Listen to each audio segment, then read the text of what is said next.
Right, let's dive right in. Today we're unpacking a pretty wild theory from our source material. It basically argues there's a quiet, coordinated plan to use your property taxes and the value of your home to solve some much bigger economic problems. And this quote, this really says it all, doesn't it? This is the core idea. The source is arguing that your home has kind of become a target. So today we're going to look at the playbook they claim is being used against homeowners and, maybe more importantly, the playbook you can use to fight back. You know that feeling, right? The pit in your stomach when that property tax bill shows up in the mail?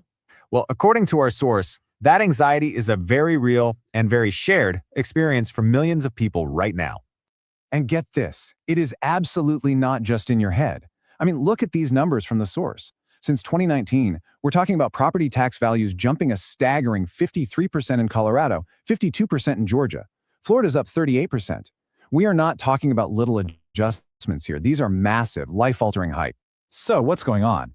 Well, the key argument from the source is that this is no accident. It's not just a hot housing market. They claim it's a deliberate strategy, something they've named the assessment trap. And the idea is pretty simple and pretty scary: to use your home as a piggy bank to pay their debts. Okay, so what exactly is this assessment trap? Let's break down how the source says it actually works and the specific tools they claim are being used to put the squeeze on homeowners. So here it is, the official definition. And the real kicker, according to the source material, is this: inflation isn't a bug in the system, it's a feature. It provides the absolute perfect cover for governments to pull wealth straight from your home's equity to plug holes in their budgets. And the best part for them? Not a single vote is required. This is where it gets really interesting. The source lays out this whole chain reaction. It starts at the top. The federal government prints a ton of money, which, causes inflation. That inflation then makes your house look way more valuable on paper. Then your local county comes along and says, hey, your house is worth more now, so your tax bill is going up. But wait, there's more.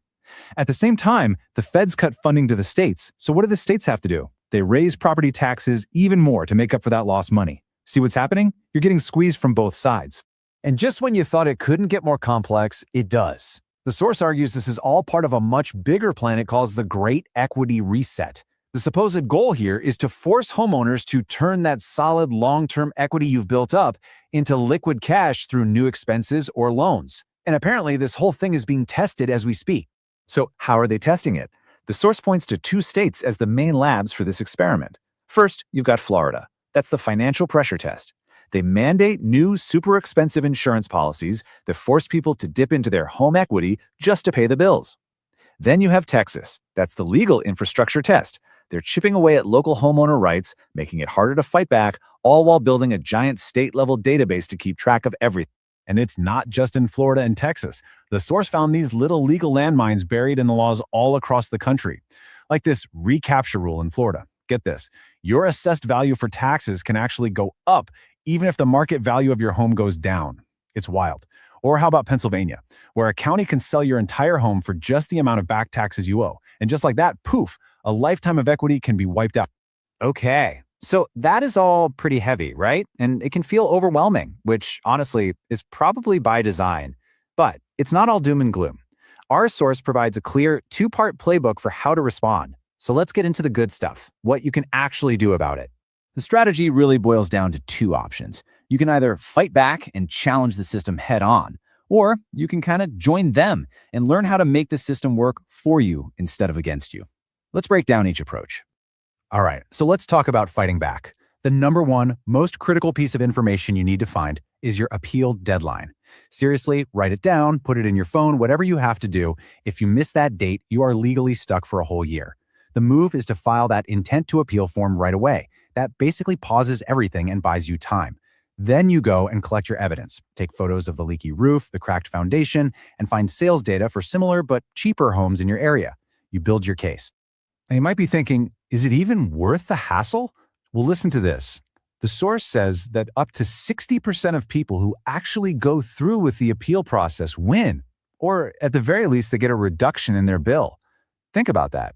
The system is practically banking on you being too busy or too intimidated to fight. Just by showing up, you have a better than even shot of winning. Okay, strategy number 2 is what the source calls the join them approach. This is about flipping the whole game on its head. The idea is to buy income-producing properties, like rentals, using fixed-rate mortgages. Now, all that inflation that was working against you, suddenly, it's your best friend. Why? Because over time, it eats away at the real value of your fixed debt. Meanwhile, your tenant's rent is covering those rising property taxes. You're basically using the system's own momentum in your favor. So, beyond all the numbers and the strategies, the source argues that there's a much deeper issue at play here, something bigger than just taxes.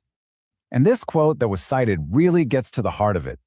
The problem isn't just that a tax bill is too high. It's the feeling that the entire system is rigged.